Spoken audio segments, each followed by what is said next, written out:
د دیوال تر شا ولاړ وم. پټ پټ مې د جلاد پر لور لیدل. ولاړ عسکر ته یو کاغذ ورکړ. هغې د کاغذ له مخې داسې خبره وکړه: تانیا چې د خپل عاشق بازیګر سره تښتېدلې وه، نن ورځ زموږ عسکر ونیوله او د بغداد د پخواني قانون په اساس باید چې سر یې له تنې څخه پرې شي. همدا فرمان زموږ د ولیعهد عثمان بادشاه هم دی. په ټولو خلکو د ویرې وهم راغی.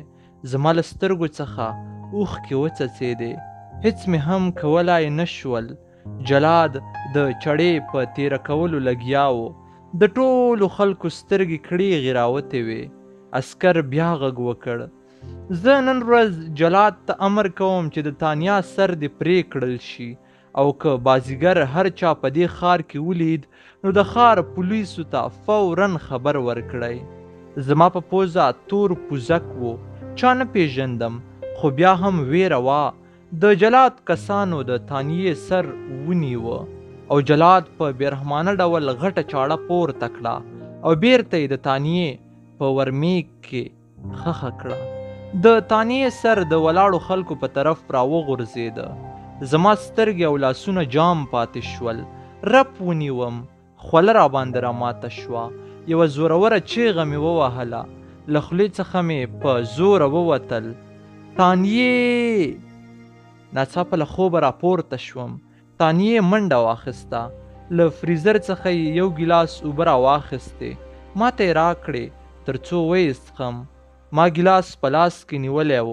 په مخ مې په یخه یخنۍ کې خوله راماته وه. تانیې ته مې حیران حیران لیدل. د هغې نرم ملایم مخ ته مې لاس وروړ. په مخ مې یې ګوتې تېرې کړې. ته خو ښه یې که نه؟ بیا مې کلکه غېږه ورکړه. تانیې وویل: ولې بازیګره څه شل شوی دی؟ ډېر بد خوب مې ولید. الله تعالی دې خپل خاص رحم وکړي. بیرون راووتم. د خپل خوب په تعبیر پوهېدلی وم. ښه ډېر مې وژړل. بیا په تانیې پسې ورغلم. ورته مې وویل: چېرته ستا خاندان موږ دلته پیدا نه کړي؟ ګوره بازیګره، پوره 10 کاله وشول. هغه دې 3 زامن او یوه لور لري. تر دې وروسته نو موږ سره د هغې خاندان څه کار دی؟ اوس ته خوب وکړه چې سبا به کار ته ځې او خوب به دې پوره نه وي. زه هم بیده شوم. دا شپه تېره شوه. په سبا ورځ مې یې رخصت وکړ. تانیه مې له ځانه سره په موټر کې کښېنوله او ورته مې وویل: نن ورځ درته چکر درکوم، او داسې چکر چې په زړه به د هېڅ ارمان هم نه پرېږدې. په واشنګټن ډي سي کې مې ښه سم چکر ورکړ. د زړه ټول ارمانونه مې ور پوره کړل. یو ځای کې ایس کریم وغوښتل. یو څه لرې و، نو تانیه همدلته ودرېده او زه په ایس کریمو پسې ولاړم. چې بیرته راغلم نو تانیه په خپل ځای نه وه.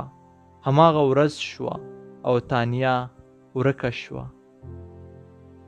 د لومړۍ برخې پای. که چیرې دوهمه برخه یې هم غواړئ نو کمنټ پرېږدئ.